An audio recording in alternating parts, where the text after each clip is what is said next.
Okay, done. I can see the deadly faces now. Hey, finally, hi guys. This feels like what we were supposed to set out to achieve.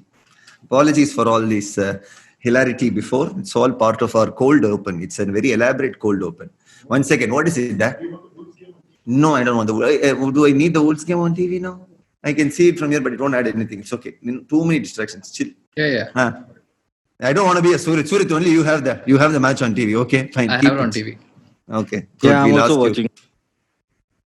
Anybody focusing on the podcast, guys?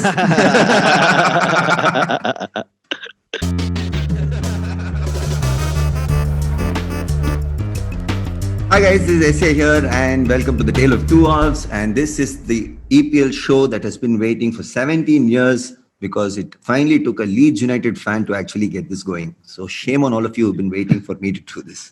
But I just got a tweet like last night from a friend of mine, and I want to read out what he said because it was the funniest thing I've read, and I thought it would be the best way to start this podcast, or rather show, whatever you want to call it. He said, the last time Leeds United played in the Premier League in June 2004, and if someone had told him that the next time Leeds kicked a ball in the Premier League, that the match would be played in a Yankee-owned dead empty Anfield Stadium with speakers playing chants to mimic crowd sounds, the world will be stuck locked indoors trying to survive a pandemic. A guy who brags about sleeping with porn stars would be controlling the US nuclear arsenal. A Chinese app used to make silly videos would be a multinational security threat, and humans will be trying to mate by swiping polycarbonate screens with their fingers, and I would be making a living traveling all over the world telling my annoying stories. Then everyone would have said, I bet, that we are better off with Leeds United staying in the championship. But all I have to say is, fuck you, not me. I'm saying bring it on. So I'm super happy to be able to do something like this. So this is the first ever episode of The Tale of Two Halves. It was one hell of an exciting opening weekend. And we are going to be looking at a bunch of fun things that happened over the weekend. And at first, before we get to any of those things, let's look at who we have on the show today. It's my pleasure to introduce all these lovely friends of mine who forced themselves into the show despite my very, very difficult entrance exams and everything. First and foremost, we have Suhrith, who says he's a lawyer, a writer, and a football fan, but I just call him a Scumchester fan. Welcome, Suhrith. Delighted to be here. Happy to have you too. And Ram, who is part of MRKT Insights. Is it pronounced Market Insights, Ram? Yeah, you can say that. Okay. And Ram, apart from having a very cool bassy voice, he also runs this MRKT Insights, which is a database consultancy for a lot of football clubs, and that's pretty much how I got to know him as well. Really, really cool guy who gets to spot all the talents on social media before any of us can see him on Hotstar and be like, hey, actually, this fellow's the next big thing. Ram will be like, bitch, I said that first. Okay, that's Ram. So, and then finally, last but not the least, we have the guy who in spite of being the nicest comic in India, he made my weekend miserable. And as a comic, he might be very, very mid-table and mediocre because if you're a nice guy, you can never be funny. That's unfortunately the truth. But as the football club that he supports, he's an absolute champion. Anirban Dasgupta, the Liverpool fan. Thank you so much for coming, buddy. Thank you, SA. Thank you so much. So welcome to the show, guys. Quickly, do you guys have anything to say right now about the lovely introductions? Yes, I feel I'm very happy that Leeds are back because, Leeds belong to the Premier League. They just had a bad couple of decades, but otherwise... I have no such affinity for Leeds. I mean, if 17 years back you had said that 17 years later Leeds would be back and the world would be like this, I'd have still chosen the world being like this then. Being back in the Premier League. But thanks Leeds for going into so much trouble that you had to sell Harry Kewell to us. So yeah. Oh, okay. No, guys, relax. We have a lot of time left in the season. A lot of shit to give to each other too soon. Ram, I appreciate the silence. You can. I was gonna say that I'm traditionally not supposed to like Leeds as a Chelsea fan, but I'm actually pretty appreciative of the fact that this league now has someone like Marcelo Bielsa in it because they've actually been insanely enjoyable to watch in the championship. And thank you. I'll take full credit for that. Yeah. I'll take full credit for that. Anything Marcelo Bielsa does in India, I'm taking credit for it. That's how we are positioning this. Okay. But anyways, guys, so let's it's time for the first segment of the show, which is random person reading results. Hi guys, this week's EPL kicked off for the current year. Started off with an Arsenal routing of Fulham 3-0. The next match was Southampton Crystal Palace, tight match. Crystal Palace came out in the end 1-0. And then there was a cracker of an absolute match, Leeds and Liverpool. Liverpool holding on 4-3. On Sunday, you had three matches. West Ham and Newcastle. Newcastle prevailed, of course, 2-0. West Brom and Leicester, quite one-sided. Leicester won at 3-0. Spurs versus Everton. Everton prevailed 1-0. Right. So what an opening weekend. Okay, so two quick questions to get things going. Most boring match. I would like all of your votes for it. Suhrith, go first. I would think Crystal Palace, Southampton, probably. Right. Yes, Ram? I think I was expecting Crystal Palace, Southampton to be a lot more entertaining because Southampton are quite entertaining and Palace have some exciting players now. But it kind of ended up being Palace score early and sit back. So, yeah, that. Quickly, Anirban. Yeah, I just watched the highlights of all the games apart from Liverpool and Leeds. And yeah, I think 1-0 Crystal Palace, that would be it. What an honest answer, man. For a Bengali, you're too honest. I guess we have to give this disclaimer, guys. Highlights or full matches, it doesn't matter. It's all about how confident you appear when you talk about football. That's all that counts. But next question, most entertaining match. Which one? I just put this question for the sake of it. Just for the sake of it. Give it to me. Newcastle. I would say Newcastle. I guess I don't even need to vote, but I still want to hear Suhrith say it. Suhrith, go on. Yeah, I actually have some reservations about how entertaining this Liverpool Leeds match, in fact, was. And we can get to that. I mean, I think that, of course, there were a number of goals and one answer, the most entertaining match. If it's not Liverpool Leeds, give me something else, get done with it. I don't know. Any of the other games. Really. Wow. You had to do that. No. I suppose if you were talking about entertainment in the sense of goals and, as much action, etc. Yeah, certainly Leeds and Liverpool. Ram, would you care to disagree? No, I love that game. I'm not a huge fan of defending. So, a game with no midfield and just goals, just vibes. That's my thing. And Anirban and myself would refuse to answer or even dignify such a stupid question. Right, Anirban? Yes. But oh my God. Start with the first game of that weekend, which was Fulham versus Arsenal. And some interesting facts I had come across, like for example, Lacazette was the first player in the history to score the opening goal of EPL more than once. That was something that thankfully popped up on Twitter. And funnily, there's a couple of things that I noticed top of the head was the fact that Maitland-Niles played a very rather unconventional position. I haven't seen him play that role that often as opposed to playing wide. And maybe the other thing that struck me was how soon Gabriel got comfortable with considering he just landed and he's not been integrated at all. So yeah, apart from that, I do have a lot to say about Fulham, but thoughts on those match, Suhrith? Yeah, I think Arsenal couldn't have really asked for an easier opening. I presumably even a full Craven Cottage would have been a quite welcoming opening fixture for Arsenal. And I think they've settled down quite well now with Arteta. There's a certain shape and a structure to the team. He obviously plays in a slightly innovative way because you could see even with the system here that they used against Fulham, it was notionally three at the back with Maitland-Niles playing at left wing back, but he was often in midfield.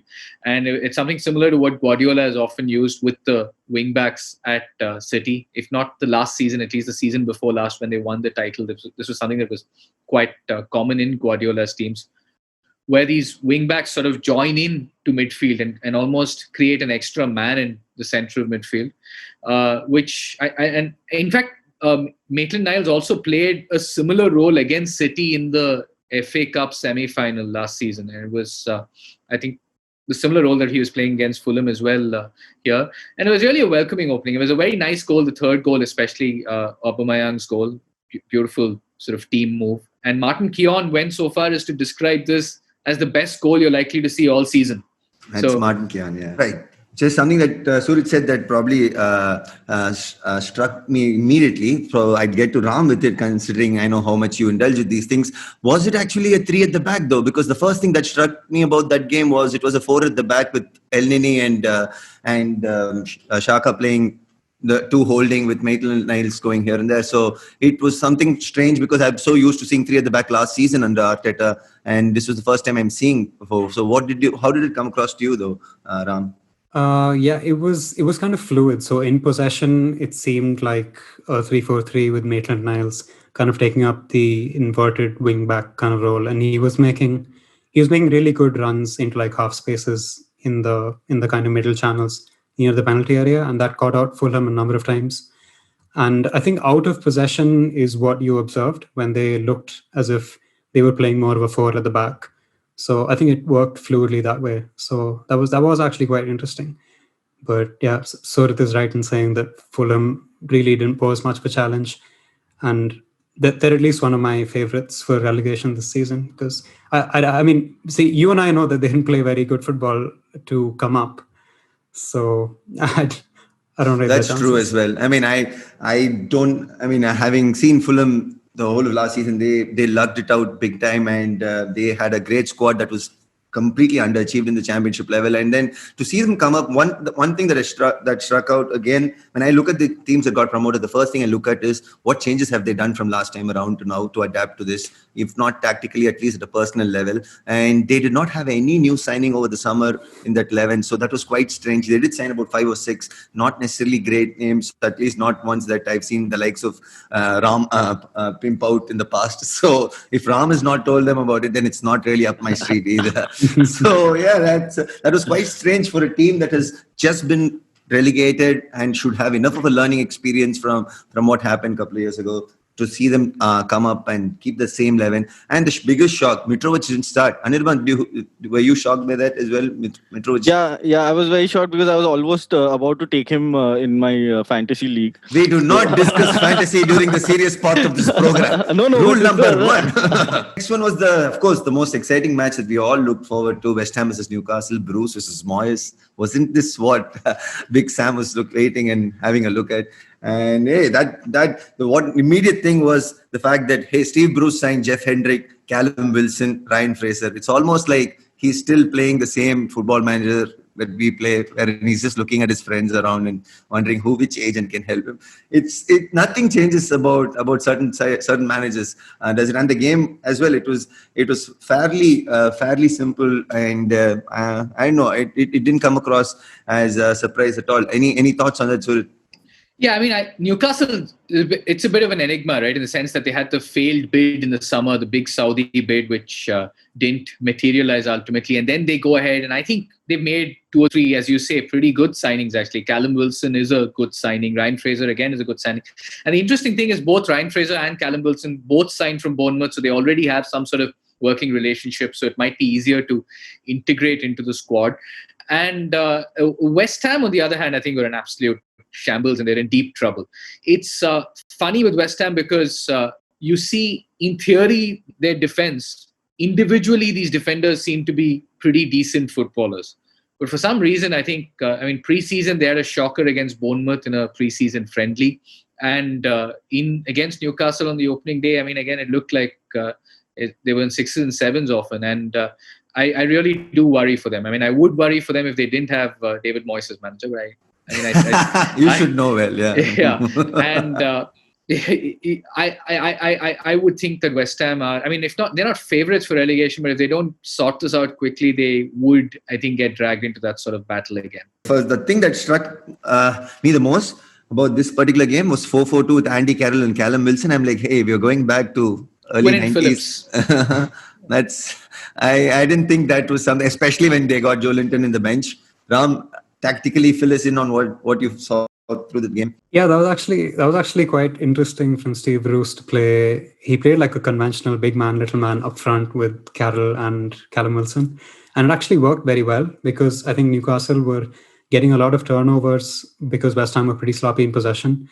And they were capitalizing on this very effectively. And one of their new signings, Jamal Lewis from Norwich, who I rate quite highly, Liverpool were in for him, weren't they? And just short of his value by a few million. But I thought Manquillo and Jamal Lewis provided a lot of good carrying ability on the wings, and they have Saint Maximin, of course. So pretty much every time the ball went to him on the left, he just opens up a lot of space for other people by carrying the ball inside or outside or whatever he does, because it's like it's guaranteed yards whenever you reach Saint Maximin. So yeah, I mean, I think Newcastle came into this with a strategy of making the most of turnovers from West Ham, and they did that. And West Ham they seemed to lack a lot of creativity because everything was coming from the flanks and set pieces. And generally, I think they kind of lack creativity in their squad, apart from maybe someone like Bowen and the odd good pass from Declan Rice. So this kind of unfolded the way I expected. So. I mean, it's strange why they would lack creativity when you look at the bench and you see Felipe Anderson and Lanzini. Exactly. And some of the academy, I forget their name, some of those kids who have not been given a chance by Moyes, and he's still, and Sebastian Haller, their big signing is, and imagine Sebastian Haller's situation. You see Mikel Antonio being converted from a fullback to a wide midfielder to a attacking winger to a centre forward, and this man's still not getting in. So that must be, I don't know, that's classic Moyes. I don't know, I guess it's just a Moyes thing. I just don't understand what's happening with Lanzini and Felipe Anderson. Anirban, the upcoming games for West Ham are Arsenal, Wolves, Leicester, Spurs, City, Liverpool. Wow. How many points do you think West Ham would take from the next 6 fixtures? Six fixtures. Oh man, I feel there will be some law of average. So I predict 3 points. I thought 3 wins. No. 3 points. I don't know what law, what average. I don't understand. But sure, that's a Liverpool fan being very kind to David Moyes, I guess, for his Everton roots. And I take United. that. Fair enough. Yeah. Okay. And Moyes. That's like the best combination of all 3 you can hate someone for. Next, we're off to Palace versus Southampton, the most boring game as claimed by many of our experts. But of course, man, it goes without saying it was written to be boring. But I guess the first thing that struck me here was, is Zaha playing up front? Because if so, does that mean finally, is he going to be back on the market and everyone's going to look at his numbers and go after him again and make him feel uncomfortable again? When is he ever going to move? This is one irritating story that I want to get done with. Just move, fail at some top 6 club and go back to Palace again. This is going to be this is what's going to happen. Because I genuinely don't think he can crack it at that level at which especially the market tends to put him there. And whenever you see that affecting him, it affects his performance, right? The year that he was touted and he almost had many people bidding for him, he didn't particularly fare well. It got into his head. So, and now he's gone up front because Schlupp and Townsend are out wide, and probably, what do you think they'll do to Zaha's performance, Suhrith? Well, I don't know. I mean, I think he'll be fine. I mean, there's Palace have signed some players, and they're kind of giving him a bit more, I think, to do. And I think Zaha will have a reasonably good season, and he's going to be critical to sort of Palace's, prospects in terms of where they finish. I mean, again, they're going to be bottom half, possibly even getting dragged into a relegation battle if things don't go quite right for them. And they do rely a lot on Zaha and Townsend and the wide players to kind of create, because their midfield tends to be very dour and dogged. You have McCarthy and there's not enough creativity, I think, that comes through the middle for Palace. It's almost a traditional way of playing from Roy Hodgson, a good old-fashioned sort of English back, early 90s, mid-90s Premier League kind of system. And they do rely a lot on these wide players to perform. But the match itself, I was a bit disappointed with Southampton. I do rate Hasenhuttl very, very highly. I think he's a terrific manager. And 71% possession, man. That says a lot, but that's also Hodgson, isn't it? That's classic. It is. And especially because Palace scored early. Once they got the early goal, it was sort of about trying to.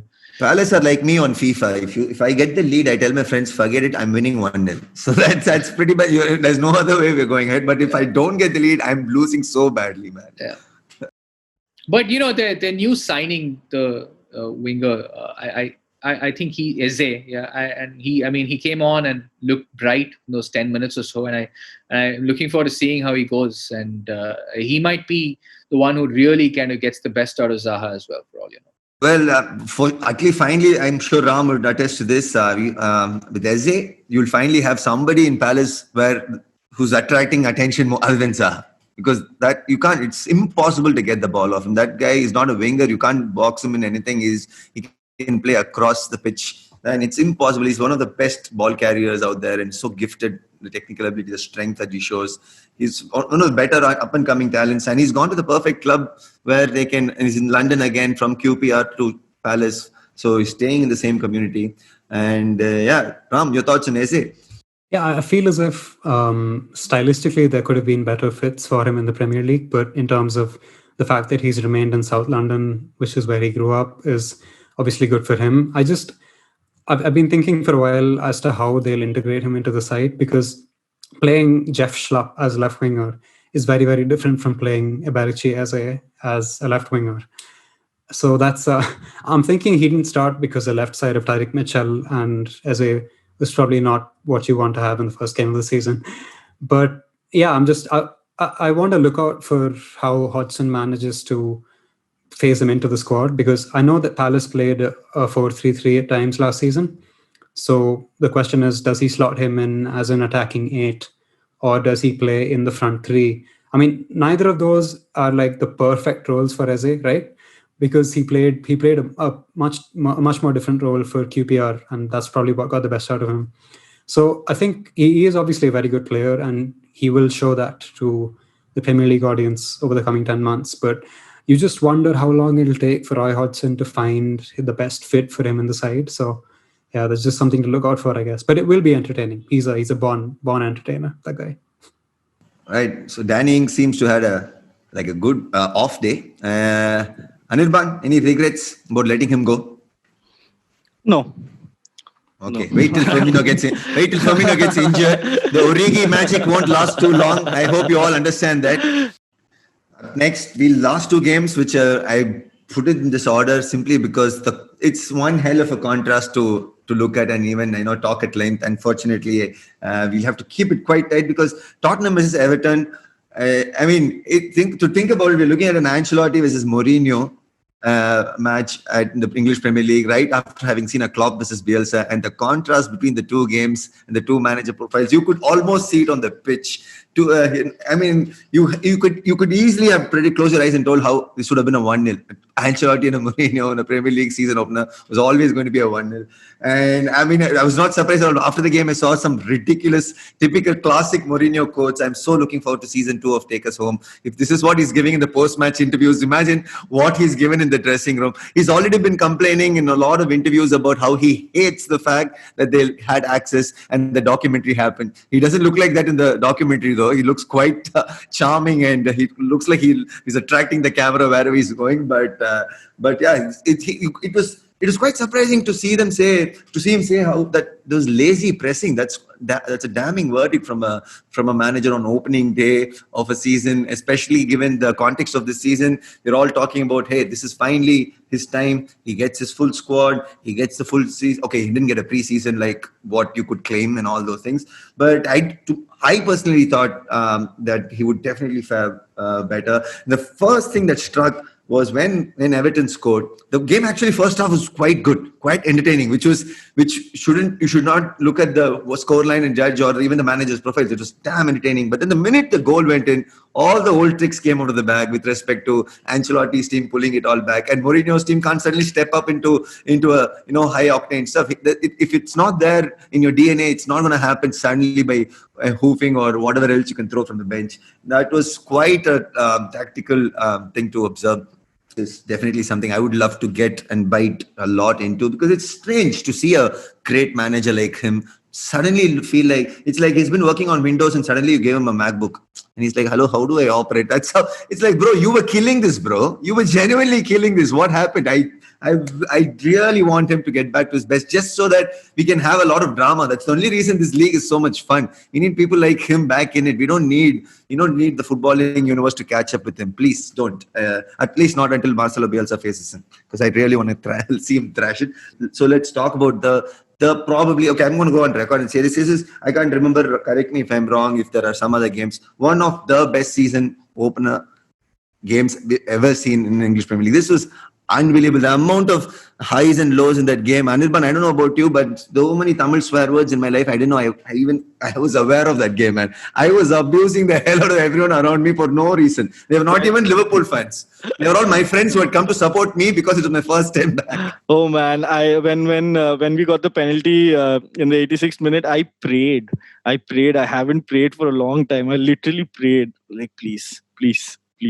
But let's discuss those two penalties, man. I mean, there were two. Okay, the Rodrigo one is a classic striker's challenge. That's what they tell every striker. If you cannot do anything productive in this side of the box, then please stay out.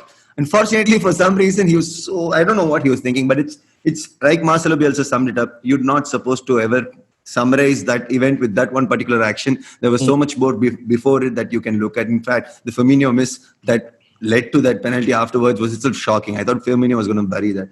But the first penalty, I did read, and I did read about it online. I'm not sure. This is one of those, hey, I came across it on Twitter, so don't immediately fact check me and all. But it seems from this season there is a new rule which says VAR can now officially rule out handballs where the ball ricochets off a body part and therefore puts you in a situation where you didn't have enough time to react to the ball hitting your arm or whichever body part. If that is the case, then the first penalty, I'm not bitter about it. I'm absolutely, listen, this is not me, Anirban, saying you got some fluky penalties. No, I leave that for Suhrith and other fans or friends of yours who support the top four clubs and all that. It's me saying, hey, come on, man. I mean, there's a nice new nuance in that rule that I would like to bring to the discourse and let you all say whatever you feel. I feel that's a very good rule. As a rule, I'm all for it. Because what can you do if it hit Robin Koch's knee and went to his arm? And yes, his arms were outright. But if it hits your knee and if the rule says that, I thought a VAR should support that. I didn't know why. But I was told on my WhatsApp group that Suhrith disagrees with that. Go ahead, Suhrith. Why do you disagree? Yeah, I mean, I think his arms were simply in an unnatural position. Had they been next to him, as he was sort of going in for the block, and had it then ricocheted onto his arm, it wouldn't have been a penalty. And you see defenders these days tuck their hands, shoulders like right next to their bodies, put their hands behind their backs, and if you don't do that, then you're kind of putting yourself, I think, in danger. And to have his hands out wide, and I mean, in that sort of an unnatural position, that I think is a penalty going by the rules. I mean, whether or not the deflection occurred. I don't think the deflection matters. I mean, the deflectors, if your hands are in an unnatural position and if it strikes you, how does it matter whether there's a deflection? I mean, even like what I want to say is that had his hands, let's say, just been right next to his body without it outstretched like that, without him making himself bigger, and had the ball then hit his thigh and then his anywhere on his hands, then it wouldn't have been a handball. I mean, that's how I saw it, at least live. I've not read the rules closely enough to kind of comment on whether that particular situation, any kind of deflection would not have been a penalty. But to me, it looked like, but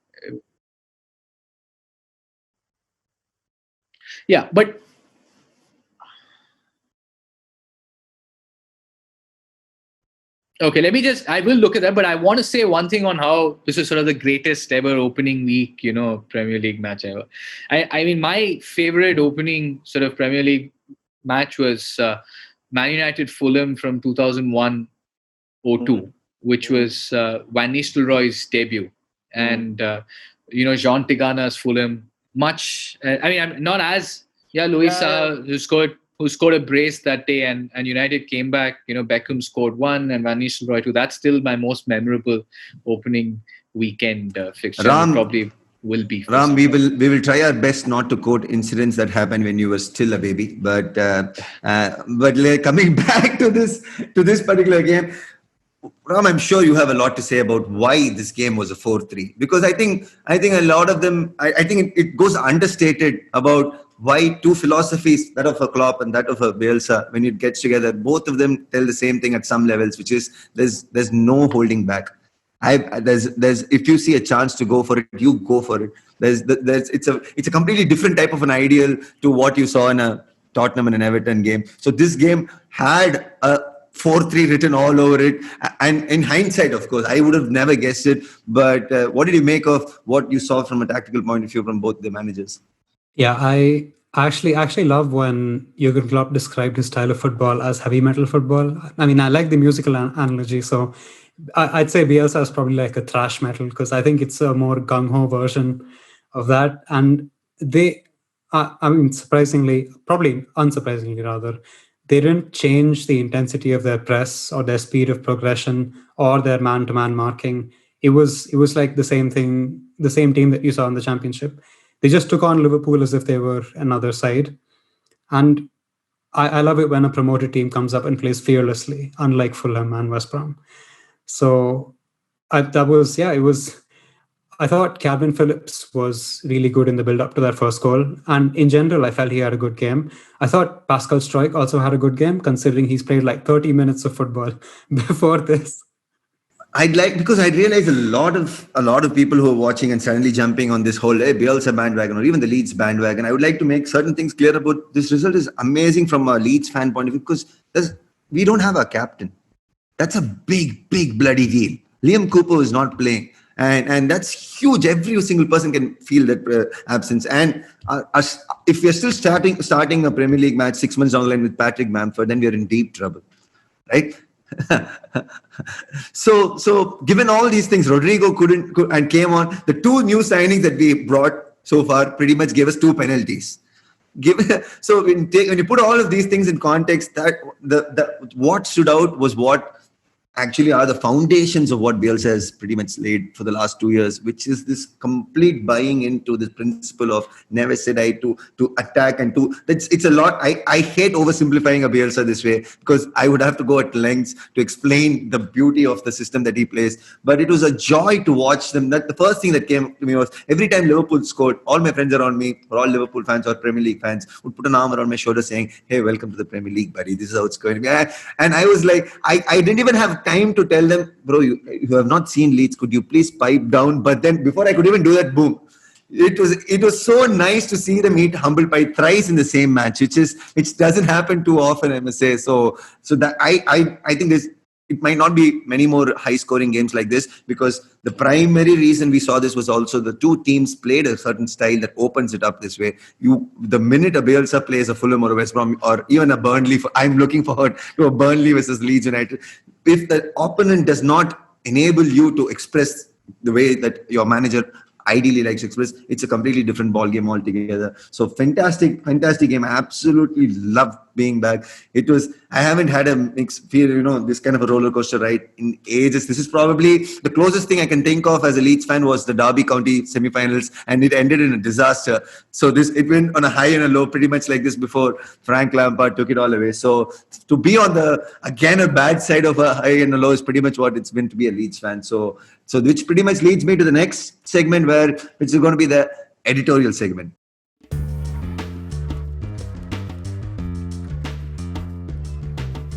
Right. So now that Leeds United are the flavor of the month, the flavor of the year, the thing that saved us from a horrible 2020, you can tell me when you want me to stop, okay? I'm just going to go on. The flavor of the season, the underdogs that everyone wants. I never thought we'll be in a situation where Leeds are going to be everyone's second team. From going from the most hated team in the land, from the dirty Leeds, Don Revy, to now becoming everyone's second team. That tells you the kind of change that's happened to their game.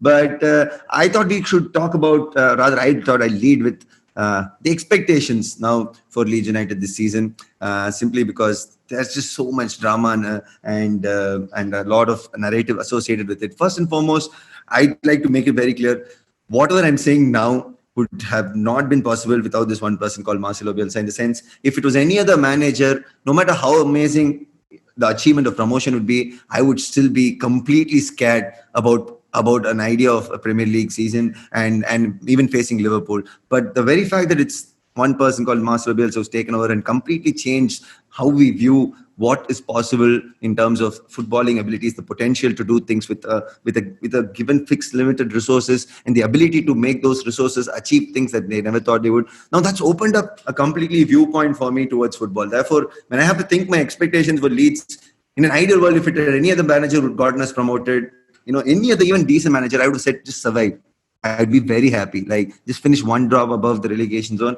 But having seen what a Bielsa is capable of, and now having seen what he does to average players, the players that right now who played the 11 in Liverpool, let me just take Robin Koch out of it and Rodrigo who came on. The rest of them all have been in the championship for the longest time. And most of them, before Bielsa came, were mid-table, if not lower mid-table of championship team. So to tell you, that's the same team he's picked up, 90% of the same team, and made them go up against the champions of England and probably one of the best attacking football sides we've seen in England in ages. And to do that tells you what the ability of a manager, the impact, and it goes often understated because a lot is placed on the investment and all the other things. So I personally think now my expectations have become high, guys. That's my point, okay? My expectations are a lot more. I would be disappointed if we just survive because this team is definitely a lot better than that, especially given what the owner is now committed to. I did not expect a Rodrigo to come. I did not expect a Robin Koch to come. Those are German international and a Spanish international to kind of come into a Leeds United who just got promoted and with a history of very bad management, the history of bad handling of finances. We stayed down for 17 years because of that. So I did not think players would immediately jump at the chance of joining the giant awakening and all those things. So given all of that, now it's the Bielsa wave. It's the new owner, Andrea Radrizzani's general approach to be able to market his exploits so well. And it's also of course the unique storyline and fan base that Leeds United have had for the longest time, the hardcore one city club with which you end up getting a much more cult following than something so dispersed in terms of even your average London clubs. I would think now my expectations, I would expect them to finish 11th or 12th, given we complete the signings that we're after. We still have a lot of positions to fill, which goes completely unnoticed for some reason. We still have the midfield that we feel we need some depth in terms of attacking midfielders. And I would expect a defender as well to come and back up because, like you said, Liam Cooper got out our captain, and we ended up playing academy kid who's probably played 3 or 4 championship games before that. It's ridiculous to expect him to go up straight against Salah and Mane. That's just unfair. So, given all of that, that's where my expectation is. It is high. It's high simply because it's high thanks to a man called Marcelo Bielsa who's told all of us that, hey, if you push and you push hard enough, you will actually get more than you can achieve. That's not a fairy tale, man. It is possible. This man's made it possible. It's individually affected me, and as a club, I expect the same as well. This is where I stand. Guys, now please go ahead. Give me your best shot of what you think Leeds will do this season. Suhrith. Yeah, I mean, I think 11th or 12th would possibly be where they should. I mean, I think you'd be happy to see them finish 11th or 12th as a Leeds United fan because as a team that's just come up, I don't think the aim should be to go any higher than that. I mean, at least the first aim at any rate should be to ensure that they survive, get those 40 points or whatever it is, and try and get across to a position where they know they're safe and then kind of build on that. The couple of things is, of course, I mean, Bielsa is, I think, one of the greatest managers the world has ever seen, right? In terms of the imprint that he's had on footballing philosophy, in terms of shaping different managers' thinking. I mean, Guardiola, Pochettino, they've all spoken about the kind of influence that Bielsa has had on them. And I, especially watched his Athletic Bilbao very, very closely. And that was a side, which for more reasons than one. I mean, of course, Bilbao played Man United in the Europa League where we lost to them, and it was a team that the kind of system that he had enforced there, and he kind of changed his philosophy in some ways as well when he was at Bilbao, because he kind of realized that the squad that he had didn't suit the precise way that he might have played, for example, the way he played with Chile. So he's not exactly somebody who's not pragmatic. He's somebody who's willing to change within the larger kind of thinking and approach to the game that he has. And we've already seen in the opening fixture the kind of football he's likely to bring to the Premier League, the sort of the kind of pressing game, and it's a very different kind of pressing game to the one that, say, Klopp adopts at Liverpool, right? It's not gegen pressing, and where it's a more focused pressing. There's man-to-man marking, and once they get the ball, they do look to retain it. I mean, I think this is the first time under Klopp in very many games that Liverpool have not had a greater share of possession. I think there was one game against Burnley or Brighton. I think it was against Brighton where they went down to 10 men, where Brighton had the greater share of possession. Otherwise, against non-top 6 opposition, Liverpool have always had the greater share of the ball. So you can see this kind of imprint that Bielsa is already kind of looking to lay on the Premier League. So presumably, I mean, if they finish 11th or 12th, I think Leeds fans would be happy, ensure they survive, and then try and get as far high as they can. Ram, Anirban, predictions, expectations? I think Leeds could literally finish anywhere. Like literally, they could finish from 6th to like 17th. I don't think they'll get relegated, but it could end up going so well that they finish high up like Sheffield United did. But I think realistically, I would probably, if I had to predict their position, it would probably be 13th or 14th or something like that. I think it's very dependent on the business that they're going to do between now and the end of the month.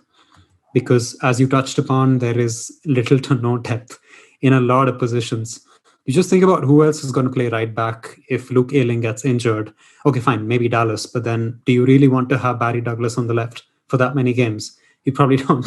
So, and the best part is, Barry Douglas is the most picked FPL player, and that to me tells me people who play FPL who just go to Leeds and be like, I remember this name from somewhere in the past. Let me just go with it. It has a blue star next to it. No, that's so bad. Yeah, he is. He wouldn't even get in. Yeah, exactly. So I feel as if it's the hardest thing to predict where they would finish, but I feel you probably should be happy, as Suhrith said, if they finish somewhere between 11th to 14th, so that one, you don't have a lot of sunk cost fallacy on Rodrigo for one, because that's a lot of money and a lot of wages for a 29-year-old. And yeah, basically have this group established in the Premier League for one season, and then I think after that, if Bielsa stays on, then they could really push on the next season, the way Sheffield United may do with Wilder or Wolves may do with Nuno. So, yeah, that's my take on it. I don't expect anything too great, but yeah, they probably won't get relegated. Hey, buddy, 13th is great. Yeah, so it's good. And it'll be fun. That's a good achievement. I'll take that. Achievement. Yeah, thank you. Anirban, you've seen us now. Yeah. You were lucky to get away. Give me your best. Dude, I love this team. It was such a great match. Coming to Liverpool, equalizing thrice. I really want them to do well, not just because they played so well in the opening game, but I just like Leeds. Leeds was my when I started following football, Leeds was my second team because they just went to the Champions League semi-finals, and I used to watch them. All the players were so good. But then Alan Smith went to Man United, didn't like that. But I just generally like Leeds. And Bielsa in the Premier League is a big positive for the Premier League. Like, the Premier League needs somebody like Bielsa, and I want them to do well. I don't know a lot of the players and the systems that Leeds are playing, so I can't really say where they'll finish. But I want them to finish as high as they can.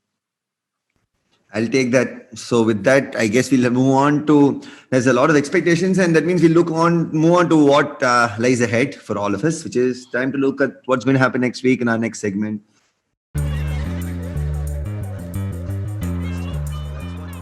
Okay guys, so welcome to the Octopus Bounty. This is the segment where we'll be looking at next week's fixtures and making predictions. And we have invited Paul the Octopus to get on our show to make predictions. But unfortunately, the lifespan of an octopus is only 2 years. So in memory of the 8 legs, we'll give him 2 seconds of silence and go ahead with this game without him, which is that we are now going to be predicting from all the panelists a thing that we're going to be getting out of this bowl of chits that I have. It has some interesting details. It's not the match results. Don't worry, it's slightly better than that. So whoever gets 4 out of 4 predictions right will end up winning the bounty, which starts at 500. And if you don't get it right, next week it rolls on to 1,000 until we get all 4 right. The bounty keeps rolling, and then it starts again at 500. It's pretty much how it is, so that we'll make the fixtures look fine. So first, let's get the fixtures on screen. Okay, so I have this bowl, guys, and in this bowl I have different categories, and I'm going to pick 4 categories, and we are going to be making predictions about those categories, and all of it is based on the fixtures that lie ahead for us. The first one is which player will complete the most passes in a game that week? Go for it. Now that's why 500 rupees you want? No, earn it. Who do you think will give you nicely or what? Guys, one after the other. Suhrith. Or You have to go for the answer now. Yes, just guess the name quickly. Okay, Rodri. Rodri. Okay. Ram. Rodri. Anirban. Van Dijk. Beautiful. Okay. Okay. My guess would be Cock. Just because I like pronouncing his last name. That's the only reason. Next one, guys. Which team will score the most headers? Let someone else go first. Anirban Dasgupta. In a typical quizzer way, to another quizzer in Dasgupta. Suhrith, well done, but that's very sad. Wow.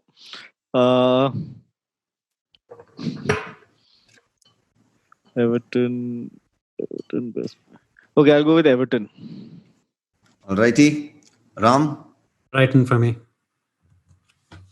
So I'll go with Sheffield United. Excellent. And I'm going with Leeds United. Every answer, Leeds United. Somebody had to. And third question, guys. Which team will drop most places in the standings? You see, this is so hard to get.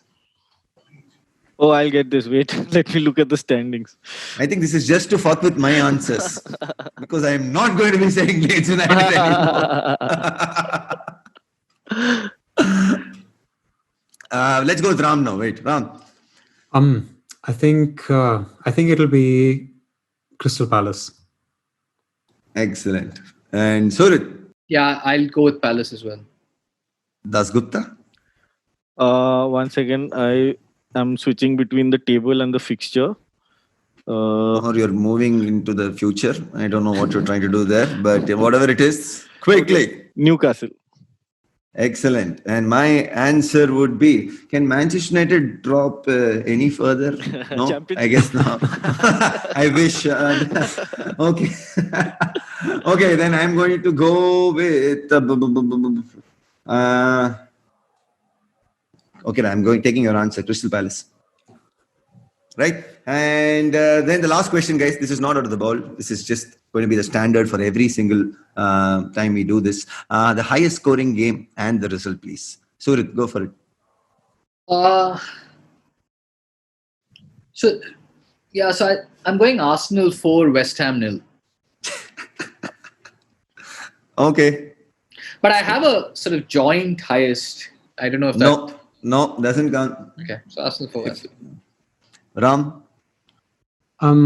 This might be a bit of a vagabond prediction, but I think it's going to be Chelsea-Liverpool. I think it's going to end 3-2. You can forget I said this next week, but I just think it's going to happen because Lampard is going to play this obscenely attacking style of football, and so will Liverpool. Yes, guys, I would have appreciated some rationale behind the predictions, but I guess right now we are too spaced out for that. It's okay. 3-2 to Chelsea and Anirban Dasgupta. I would 3-2 to Chelsea, you said? That's what Ram said, man. Okay. I'll go with 3-2 to Liverpool. Okay, and I'm going 4-0 to Leeds versus Fulham. We are due a thrashing, man, and about time somebody got it. Great. So then that brings us to the last segment, guys. And this segment is going to be called, why should I say it? You'll see it yourself.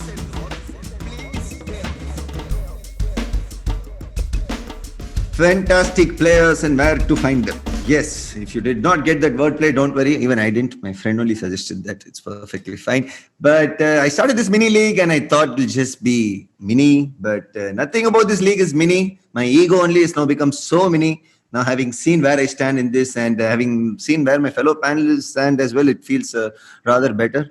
And now we're having a look at the leaderboard, and some of these names are shocking. I don't care about your points, but please justify your names.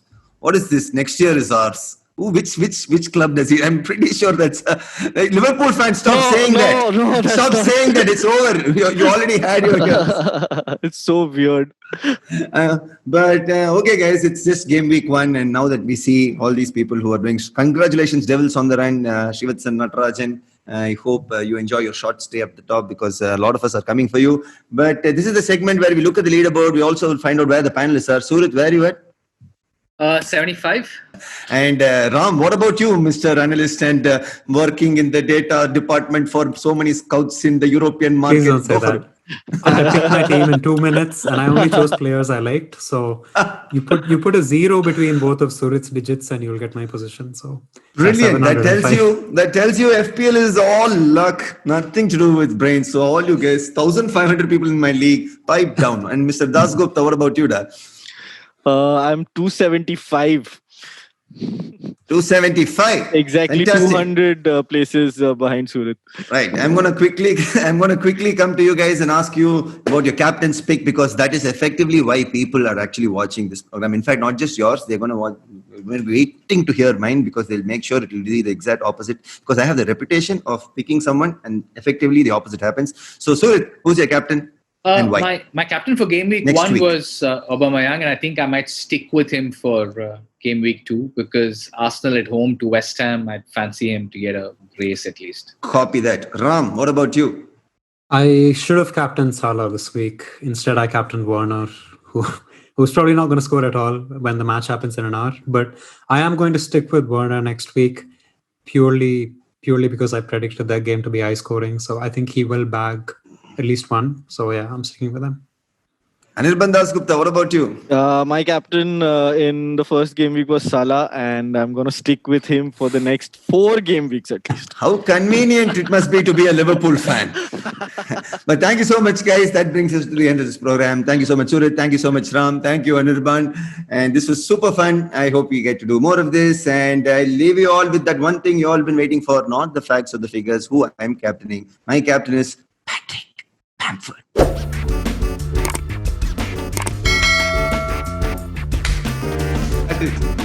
Okay, guys.